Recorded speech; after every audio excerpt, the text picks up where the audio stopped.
Hey everybody, this is a quick video in case you have SoundCore Life Q30 wireless headphones and you need to do a hard reset on them.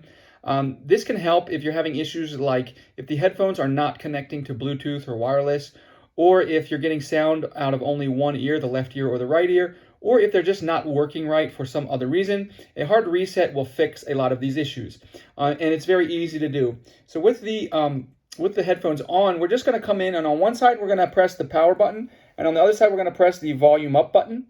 And we're just going to press and hold those two buttons for 5 to 10 seconds, and until the little LED indicator light blinks pink a few times. Once that happens, we can let go, and then we can turn our headphones back on, and they will be reset.